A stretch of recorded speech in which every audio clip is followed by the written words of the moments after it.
Upleta ward number 9ના વિસ્તારોમાં માજી સુધરાઈ સભ્ય દ્વારા ચોમાસાને ધ્યાને લઈને રસ્તા રિપેર કામગીરી શરૂ કરવામાં આવી છે। રાજકોટ જિલ્લાના ઉપલેટા વોર્ડ નંબર 9માં માજી સુધરાઈ સભ્ય રજોકભાઈ હિંગોરા દ્વારા અનેક સેવાકીય પ્રવૃત્તિ શરૂ જ હોય છે, જેમાં મુસ્લિમ તહેવારોમાં આ વિસ્તારમાં ગરીબ લોકો માટે ખૂબ જ સેવા પૂરી પાડવામાં આવે છે, જેમાં રમજાન માસ, મોહરમ માસ જેવા પવિત્ર તહેવારોમાં લોકોને ફ્રૂટ વિતરણ, કરિયાણાની કીટ વિતરણ જેવા અનેક સેવાકીય કાર્યો કરે છે। ત્યારે હાલ ચોમાસાની ઋતુ શરૂ થવાની હોય છે, જેને લઈને વોર્ડ નંબર 9ના અનેક વિસ્તારોમાં Khwajanagar, star residency, Alvira park જેવા તમામ રસ્તાઓ પર મોરમ પાથરવાની સાથે જ કામગીરી સ્વયં ખર્ચે અંદાજે 1 લાખ રૂપિયાની આસપાસના ખર્ચ શરૂ કરાવે છે। ગયા વર્ષે પણ રજાક હિંગોરભાઈ દ્વારા લાખો રૂપિયાના ખર્ચે પાણીની પાઇપલાઇન, ગટરની પાઇપલાઇન સહિતની કામગીરી સ્વયં ખર્ચે કરવામાં આવી હતી। આ તમામ વિસ્તારોમાં લોકોની રજૂઆત ધ્યાનમાં લઈને તાત્કાલિક ધોરણે રસ્તા રિપેર કરવાની કામગીરી શરૂ થતા લોકોમાં ખુશી છે।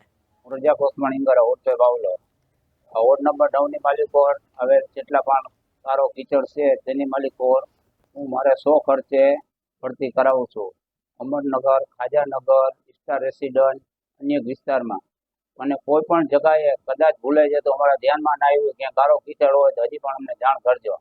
અને બીજું અહીંયા આપણે ધોરાઈ જાપે હજી મોરમ આવશે, અહીંયા સિનકોડ નાખવાની બાકી છે, જાણો હવે ત્યારે નાખશું। ખર્ચો અંદાજે લાખ આસપાસ થાય અને હજી ધોરાઈ જાપાનું કરશું એટલે 1.5 લાખે પૂગી જાય તો કહેવાય નહીં, પરફેક્ટ આંકડો ના કહી શકે। આપને રજૂઆત ઘણી પબ્લિકે કરી છે કે ભાઈ તમે અહીંના સુધરે સભ્ય છો તો તમારી ફરજ થાય છે, તો હું કીધું ભાઈ મારી ફરજ છે, તમે મને મત આપ્યા મારે કામ કરવું જ જોઈએ। અને અત્યારની પોઝિશન એવી હતી કે ઓલો પાણીની લાઈનો નાખી એટલે વધારે ગારો કીચડ થયો, નકર એટલી કોઈ જરૂર નથી। એટલે આપણી ફરજ છે અને આપણે વોટ દીધા જ છે, એક ઘરમાં ત્રણ સૂત્ર હતી જીતાવ્યા, આપણું ફરજ છે, પબ્લિક ઉપર કોઈ અસર નહીં કરે, પબ્લિકનું અસર આપણી ઉપર આપણે કામ કરવા જ પડે, એમાં ના હાલે।